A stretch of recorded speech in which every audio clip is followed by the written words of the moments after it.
नमस्कार, मेरा नाम भाऊ तोरसेकर। आप देख रहे हैं प्रतिपक्ष, और बहुत जल्दी प्रतिपक्ष का हिंदी चैनल प्रतिवाद नाम से शुरू होने वाला है। इसकी शुरुआत भी हो गई है। जो वीडियो आप अभी देख रहे हो वही वीडियो प्रतिवाद नाम के अलग चैनल पर भी एक साथ जाने वाला है। इसलिए आपको मैं रिक्वेस्ट करता हूँ, विनती करता हूँ कि आप प्रतिवाद यूट्यूब चैनल भी सब्सक्राइब करें अगर प्रतिपक्ष देख रहे हो तो।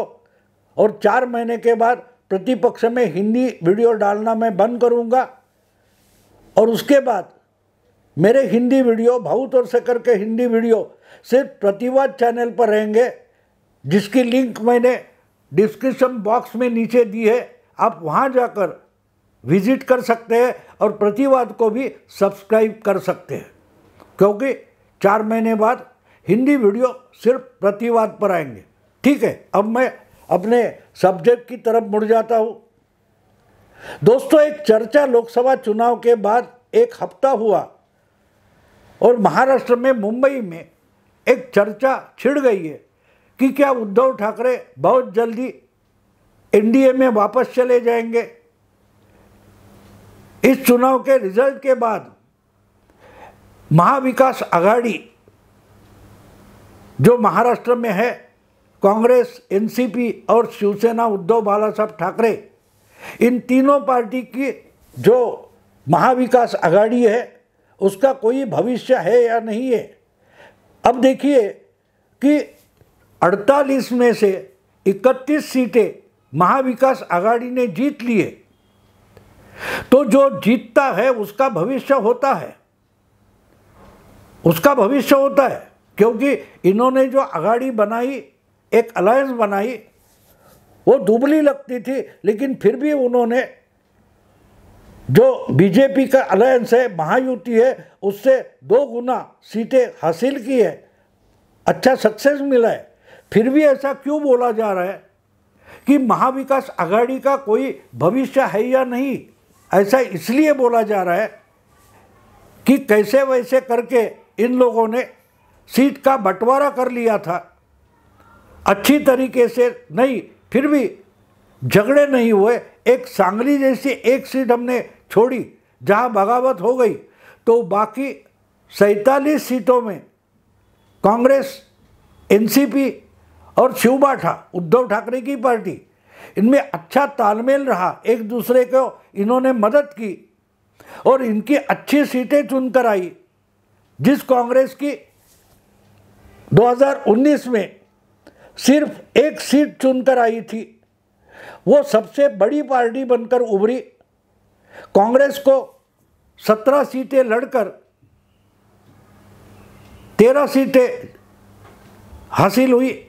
इसके सिवाय उनका एक बागी सांगली से चुनकर आया, तो कांग्रेस को 14 सीटें मिल गई है।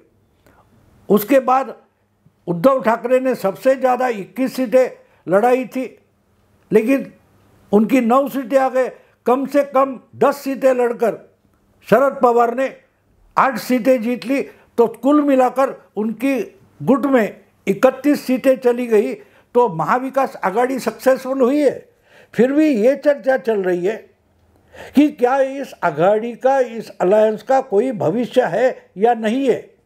ये चर्चा इसलिए हो रही है क्योंकि जीत जब होती है तो जीत के बहुत सारे बाप होते हैं। जो हारते हैं, हार होती है, तो हार का कोई बाप नहीं होता। हर कोई ये मेरा बच्चा नहीं है, मेरा बच्चा नहीं, ऐसा बोलने लगता है। लेकिन जीत, ये बच्चा ऐसा होता है कि जिसका बाप बनने के लिए एक होड़ लग जाती है। तो इसलिए अगर महाविकास आघाड़ी जीत गई है तो उसका नेतृत्व उद्धव ठाकरे कर रहे थे, और उद्धव ठाकरे के बारे में जनता के मन में बहुत सारी सहानुभूति थी, सिंपैथी थी। उस सिंपैथी के कारण ही कांग्रेस और एनसीपी को फायदा हुआ, शिवसेना को नहीं हुआ, लेकिन मित्र दलों को फायदा हुआ। ऐसा एक लॉजिक बनाया गया। और इसलिए इस जीत का बाप कौन है, इस पर के झगड़े शुरू हो गई। महाराष्ट्र प्रदेश कांग्रेस के अध्यक्ष नाना पटोले ने तो घोषित कर दिया कि कांग्रेस ही महाविकास आघाड़ी में अब बड़ी पार्टी है। चुनाव से पहले उद्धव ठाकरे की शिवबाठा पार्टी आघाड़ी में सबसे बड़ी पार्टी हुआ करती थी, लेकिन अगर सबसे ज़्यादा सीटें कांग्रेस ने जीती है तो इसके आगे कांग्रेस ही आघाड़ी में सबसे बड़ी पार्टी माननी चाहिए। ये तय हो गया, तय नहीं हुआ है, लेकिन पटोले ये लाइन पकड़कर चल रहे कि अब हम ही बड़े भाई है और सब सीटें भी लड़ सकते हैं। यानी कि कांग्रेस एक तरीके से बोल रही है कि हमको विधानसभा का चुनाव जो अगले 4 महीने में होने वाला है, तो महाराष्ट्र में हमें बाकी पार्टियों की ज़रूरत ही नहीं है। कांग्रेस अपनी बलबूते पर, अपनी ताकत पर सब सीटें लड़ सकती है। अर्थात एक बात होती है, जब अलायंस होती है, कोई गठबंधन बनता है, तो उसमें हर पार्टी अपना एक दबाव बनाने के लिए झूठे दावे पेश करती है। लेकिन झूठे दावे भी ऐसे होने चाहिए कि भाई वो थोड़े सच तो लगे, लॉजिकल लगे। तर्कहीन दावे गलत होते। कांग्रेस के पास महाराष्ट्र में नाम लेने जैसा कोई बड़ा नेता बचा नहीं है। अशोक चव्हाण जैसे पूर्व मुख्यमंत्री भी बीजेपी में चले गए। हाँ, लेकिन मित्र दल जो है उद्धव ठाकरे की शिवसेना है, उसमें उद्धव ठाकरे एक बड़े नेता है। शरद पवार का गुट जो है छोटी पार्टी है, लेकिन उनमें शरद पवार जैसा बड़ा नाम है। लेकिन कांग्रेस के पास ऐसा कोई बड़ा नाम है नहीं, और इसलिए इतने बड़े दावे छोटे नेता करते हैं तो वो हास्यास्पद हो जाते। नाना पटोले अगर ऐसी बात कर रहे तो गलत है। और इसीलिए दूसरा एक नैरेटिव पुश किया गया कि इस ढंग से अगर होता रहे तो उद्धव ठाकरे गुस्से में आकर वापस एनडीए में चले जाएंगे। अब ये एनडीए में जाना चाहते भी है तो क्या बीजेपी इनको साथ ले सकती है, ये भी सोचना चाहिए, लेकिन ये कोई सोचता नहीं है। तो आज की तारीख में एक बात, लोकसभा चुनाव के रिजल्ट आने के बाद, नतीजे आने के बाद ये हो गई है कि इतना छोटा सक्सेस मिला है। क्योंकि एक बात है, सीटें बहुत मिली है, 31 सीटें कम नहीं होती, लेकिन 31 सीटें जितनी आसानी से महाविकास आघाड़ी नाम के गठबंधन को मिली है, तो उसको सपोर्ट करने वाले इतने तगड़े वोट एमवीए को नहीं मिले हैं। महायुति के जो 3 पार्टियां हैं वो हार गई है, 17 सीटों पर जीत गई, उनकी सीटें कम हो गई, सच्ची बात है। लेकिन एक बात माननी पड़ेगी कि महायुति हारी भी है तो भी महाविकास आघाड़ी जितनी ही वोट महायुति को भी मिले हैं। दोनों में सिर्फ पूरे महाराष्ट्र में 2 लाख वोटों का फर्क है। महायुति से सिर्फ 2 लाख ज़्यादा वोट महाविकास आघाड़ी ने पाए। अब जब ये बात हो जाती है तो एक समझना चाहिए कि दोनों में ज़्यादा फर्क नहीं है। अगर मुस्लिम वोट बैंक बनकर महाविकास आघाड़ी के पीछे खड़ी नहीं हो जाती तो इतना आसान नहीं था। और इसलिए अगर कांग्रेस मानती है कि हमने 13 सीटें जीती है इसलिए हम ही बड़े भैया बन गए, सबसे बड़ी हमारी ही पार्टी है, तो उद्धव ठाकरे भी बोल सकते हैं कि हमने तो 9 सीटें जीते हैं, हमें भी कम वोट नहीं मिले। अगर कांग्रेस और शिवसेना दोनों के वोट हम देखते और एनसीपी के भी देखते तो इन्होंने कम ज़्यादा सीटें लड़ाई है, लेकिन हर पार्टी को इधर उधर करके बिल्कुल समान वोटिंग हुई। 1% इधर उधर हो सकते, लेकिन इसमें ये बड़ा है वो छोटा है ऐसे मानने की कोई बात नहीं है।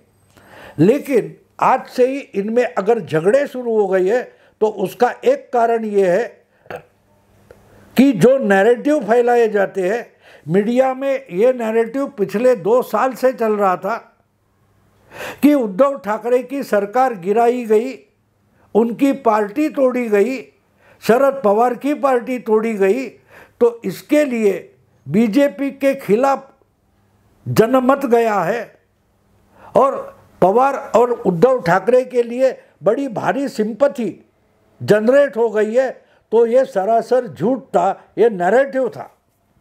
उसका थोड़ा फायदा उनको मिला, लेकिन वोटर भी उनके पीछे नहीं गया है। हम बारीकी से देखें तो शिवसेना पिछले 20-30 साल में जितने चुनाव लड़ी, तो शिवसेना ने अपने बल से या युति बनाकर बीजेपी के साथ चुनाव लड़े, उसमें कभी भी शिवसेना 20% से आगे नहीं गई थी। अगर आज शिवसेना के 2 टुकड़े हो गए तो उस 20% में एकनाथ शिंदे अगर 13% वोट लेते हैं तो उद्धव ठाकरे को सिंपैथी थी, ये सरासर झूठ सिद्ध हो जाता है। अगर सिंपैथी होती तो शिवसेना का जो बेस है उसमें से बड़ा हिस्सा उद्धव के पास आ जाता, ना कि एकनाथ शिंदे के पास जाता। तो एक बात साफ है कि उद्धव ठाकरे को 7-8% ओरिजिनल शिवसेना का वोटर मिला है, बाकी जो उनको 12% 11% ज़्यादा वोट मिले हैं वो कांग्रेस या मुस्लिम वोट बैंक है। उस पर भरोसा करके उद्धव ठाकरे अपनी ताकत पर चुनाव नहीं लड़ सकते। उनको कांग्रेस, एनसीपी और मुस्लिम वोट बैंक का आधार लेना ही पड़ेगा। लेकिन आने वाले समय में क्या विधानसभा के चुनाव में, कारपोरेशन के चुनाव में वही मुस्लिम वोट बैंक उद्धव के पीछे खड़ी हो जाएगी? मुझे तो ऐसा नहीं लगता, क्योंकि ये सब आंकड़े पेश करने वाले लोग एक बात भूल जाते हैं कि मुस्लिम वोट बैंक किसी पार्टी की नहीं होती। अगर मुस्लिम वोट बैंक मुस्लिम पार्टी मानी जाती है, उस समाजवादी पार्टी के पीछे डटकर खड़ी नहीं होती, जिसका नेता मुस्लिम है और वो मुस्लिम पॉलिटिक्स की ही बात करता है। ऐसे असाउद्दीन ओवैसी, उनकी एमआईएम पार्टी जो है, उसके पीछे भी मुस्लिम वोट बैंक डटकर खड़ी नहीं होती। समय अनुसार जो भी बीजेपी को हराने वाला कैंडिडेट या पार्टी होती है, उसके पीछे मुस्लिम वोट बैंक चली जाती है। लोकसभा चुनाव में समाजवादी पार्टी हो या एमआईएम पार्टी हो, उनका एक औरंगाबाद संभाजी नगर छोड़कर कोई कैंडिडेट था ही नहीं। इसलिए वो पूरी की पूरी वोट बैंक, पूरी मुस्लिम वोट बैंक कांग्रेस, एनसीपी और उद्धव ठाकरे के पीछे चली गई, क्योंकि वो बीजेपी के खिलाफ लड़ रहे थे। राज ठाकरे ने बिल्कुल सही कहा, उद्धव ठाकरे को मराठी मानुस का वोट नहीं मिला है। जो मोदी पर गुस्साए लोग थे, जो मोदी को हराना चाहते थे, ऐसे वोटर का वोट ही उद्धव ठाकरे को मिला है, ना कि मराठी मानुस का मिला है। तो अगर ये वोटर जो ज़्यादा से ज़्यादा मुस्लिम वोट बैंक है, वो हमेशा टैक्टिकल वोटिंग करती है। वो टैक्टिस ये होती है कि हमको बीजेपी को हराना है। अब लोकसभा में कोई तगड़ा कैंडिडेट अकेला इम्तियाज जलील औरंगाबाद में था, तो उसने शिंदे की शिवसेना का कैंडिडेट था, उससे अच्छी लड़ाई की, लेकिन वो वोट उद्धव के ही कैंडिडेट चंद्रकांत खैरे औरंगाबाद में थे, उनको वोटिंग नहीं की है। अगर औरंगाबाद में मुस्लिम वोटर तगड़ा कैंडिडेट होने के कारण ओवैसी के पीछे जाता है और बाकी पूरे महाराष्ट्र में मुस्लिम वोट बैंक उद्धव या कांग्रेस या एनसीपी के पास चली जाती है, तो उसमें से एक सीख हमें लेनी चाहिए कि मुस्लिम वोट बैंक हम जिसको बोलते हैं, वो कभी भी एक पार्टी के साथ नहीं रहती। उनकी आइडिया साफ होती है जो बीजेपी को हराने वाला उम्मीदवार होगा या पार्टी होगी, हम उसके साथ चले जाएंगे।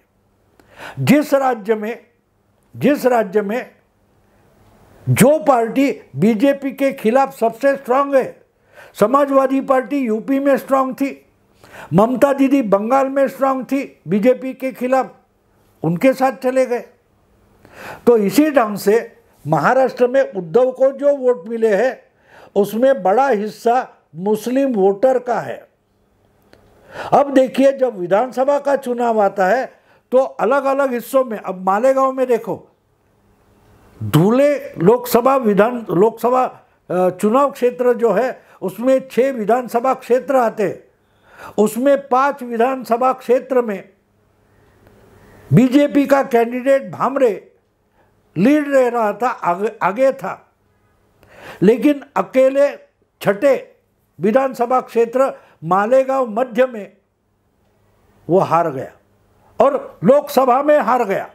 यानी 5 लोकसभा चुनाव में जो बढ़त बीजेपी ने हासिल की थी उसके खिलाफ अकेला मालेगांव का पूरा मुस्लिम वोट बैंक कांग्रेस के साथ चला गया और बीजेपी का कैंडिडेट एक विधानसभा क्षेत्र ने हरा दिया।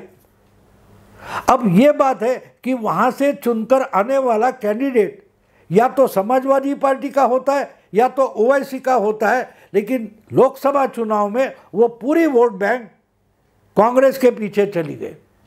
मुंबई में 2 क्षेत्र है जहां मुस्लिम वोट बैंक उद्धव ठाकरे के पीछे चली गई। तो ये हमें समझना ज़रूरी है और इसीलिए उद्धव ठाकरे अगर भ्रम में है कि मेरी ताकत बढ़ गई है, तो उनकी ताकत नहीं बढ़ी है। वो होता है ना, हम कभी किसी को दिखाने के लिए हमारे पैसे भी हमारे भैया या मामा या किसी के खाते में डाल देते, वो बैंक बैलेंस दिखाता है, फिर हम हमारे पैसे वापस लेते। तो मुस्लिम वोट बैंक ने उद्धव ठाकरे के खाते में अपने वोट डालकर उनकी ताकत है ऐसा दिखाया है, लेकिन वो सारे वोट, लाखों वोट उद्धव के खाते में हमेशा रहने वाले नहीं हैं। जो बाला साहब ठाकरे की समय से शिवसेना के खाते में पड़ने वाले वोट थे, उसमें से 12-13% एकनाथ शिंदे के साथ चले गए और सिर्फ 6-7% उद्धव के साथ बचे हैं। बाकी के ज़्यादा 11-11% जो है, 11-12% वो ऐसे टेम्पररी आए हैं, निकल जाएंगे विधानसभा के चुनाव में। क्योंकि मालेगांव जहां सिर्फ 4000 वोट बीजेपी को मिले, मालेगांव मध्य, वहां 1,98,000 मुस्लिम वोट एक गट्ठा पूरे के पूरे कांग्रेस को मिल गए। लेकिन वो विधानसभा के चुनाव में या ओवैसी या समाजवादी पार्टी को चले जाएंगे। ये हमें समझना जरूरी है। अगर इस ढंग से वोटिंग होने वाला है तो उद्धव ठाकरे अकेले ताकत पर भी लड़ने की हिम्मत करे, उनको 25 एमएलए भी चुनकर लाना मुश्किल हो जाएगा। क्योंकि ये वोटर जब विधानसभा का चुनाव आया तो उनको अगर लगेगा कि इस क्षेत्र में बीजेपी को हराने वाली पार्टी एनसीपी है, तो वो मुस्लिम वोटर एनसीपी के साथ जाएगा। अगर लगता है कि भाई यहाँ कांग्रेस का स्ट्रांग लीडर है, कांग्रेस का स्ट्रांग लीडर बीजेपी को हराएगा, तो वो वोटर उद्धव के साथ नहीं रहेगा, वो कांग्रेस के पास चला जाएगा। इसलिए महाविकास आघाड़ी रहती है तो छुटपुट जगह पर उद्धव ठाकरे को मुस्लिम वोट का फायदा मिलेगा, कांग्रेस को मिलेगा, एनसीपी को मिलेगा। लेकिन जहां ऐसी बात नहीं है और असाउद्दीन ओवैसी की एमआईएम या समाजवादी पार्टी का कैंडिडेट उस चुनाव क्षेत्र में, विधानसभा क्षेत्र में अगर स्ट्रांग रहता है तो ये वोटर उनके पास चला जाएगा, उद्धव को साथ नहीं देगा। और इसलिए विधानसभा के चुनाव में उद्धव की ताकत हम घटती हुई देखेंगे, घटती हुई देखेंगे। विधानसभा चुनाव में, लोकसभा चुनाव में अलायंस यानी एमवीए और महायुति, इसमें सिर्फ आधे से कम % का फर्क है। बीजेपी अगर आलस छोड़कर ताकत लगा दे तो 2% वोट बढ़ाती है महायुति, तो भी महाराष्ट्र में महाविकास आघाड़ी का सुपड़ा साफ हो जाएगा। इसलिए बोला जा रहा है कि क्या उद्धव महाविकास आघाड़ी में टिकेंगे या एनडीए में चले जाएंगे। अभी शायद नहीं चले जाएंगे, क्योंकि अब वो महायुति में जाते तो सीट के बंटवारे में उनको भी प्रॉब्लम होगी, लेकिन महाविकास आघाड़ी में रहते तो ज़्यादा से ज़्यादा उम्मीदवार खड़े कर सकते, ज़्यादा कैंडिडेट लड़ाकर कम से कम 40 सीटें भी लाते तो उनका अस्तित्व भविष्य टिक सकता है। देखते हैं क्या होता है। अगर वीडियो पसंद है तो लाइक कीजिए, शेयर कीजिए, सब्सक्राइब कीजिए और प्रतिवाद ये हिंदी चैनल है उसको ज़्यादा से ज़्यादा सब्सक्राइब कीजिए, क्योंकि ये वीडियो आज दोनों जगह जाने वाला है। आगे चलकर हिंदी वीडियो सिर्फ प्रतिवाद पर रहेंगे। नमस्कार।